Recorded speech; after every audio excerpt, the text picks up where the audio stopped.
Komando Daerah Angkatan Udara II memulai pembangunan Satuan Pelayanan Pemenuhan Gizi atau SPPG di Jalan Garuda Macopa, Kecamatan Turikale, Kabupaten Maros, Sulawesi Selatan, Kamis 11 Desember. Peletakan batu pertama bangunan tersebut dimulai pukul 11 siang dan dipimpin langsung Pangkodam II Marsda TNI Denny Hasolowan Simanjuntak. Kegiatan ini turut dihadiri jajaran Kodam II serta perwakilan Yayasan PT Makmur Bahagia Sejati selaku pihak pengelola fasilitas. SPPG ini ditargetkan mulai beroperasi pada Januari 2025 mendatang setelah proses pembangunan rampung. Aster Kaskodam II Kolonel Endra Prasetyawan menjelaskan pembangunan SPPG merupakan bentuk komitmen TNI Angkatan Udara dalam mendukung program pemerintah terkait pemenuhan gizi anak Indonesia. Kodam II merencanakan pembangunan SPPG di dua lokasi, yakni di Kota Makassar dan di Macopa, Kabupaten Maros.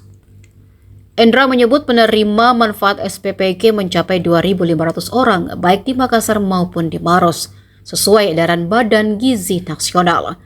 Di Maros, penerima manfaat berada di wilayah sekitar Macopa dengan komposisi yang masih akan diverifikasi bersama Korwil BGN Maros. Dibangun oleh Komando Daerah TNI Angkatan Udara II yang berlokasi di Makassar sebagai wujud dari komitmen TNI Angkatan Udara untuk mendukung program pemerintah khususnya pada pemenuhan gizi anak Indonesia. Itu yang menjadi latar belakang dari pembangunan SPPG ini. Kemudian Kodam II dalam hal ini merencanakan pembangunan sampai dengan saat ini mempunyai dua lokasi, yaitu di Sodising, Kota Makassar, maupun di Macopa di Kabupaten Maros. Semuanya dalam tahap pembangunan dengan target selesai kurang lebih akhir Desember, sehingga harapan kami pada awal Januari, untuk target selesai di akhir Januari, sehingga bisa beroperasi pada saat akhir Januari tersebut. Kemudian untuk penerima manfaat, sesuai dengan edaran dari Ketua Badan Gizi Nasional yang berlaku sampai dengan saat ini, yaitu kurang lebih 2.500 penerima manfaat. Untuk yang di Sodising, penerima manfaat ada di sekitaran lokasi SPPG tersebut, yaitu di Kota Makassar. Untuk Kabupaten Maros, penerima manfaat sama sebesar 2.500, lokasinya berada di seputaran Macopa, Kabupaten Maros. Jadi demikian yang bisa saya sampaikan.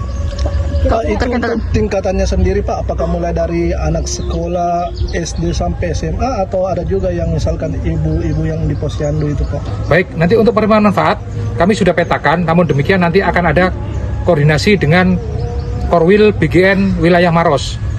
Sebanyak 2.500, itu nanti komposisinya apa saja, apakah anak sekolah yang terdiri dari SMA, SMP, dan SD, bisa juga dengan ibu hamil dan ibu menyusui. Jadi nanti kami akan berkoordinasi, kami sudah petakan kira-kira penerima manfaat di sekitar SPPG ini siapa saja, beserta jumlahnya nanti akan diverifikasi oleh Korwil BGN Maros. Demikian. Pak, terkait dengan anggaran pembangunannya mungkin Pak? Baik, dari anggaran pembangunan semuanya akan didukung oleh Badan Gizi Nasional sesuai dengan komitmen pemerintah. Download Tribun X sekarang, menghadirkan lokal menjadi Indonesia.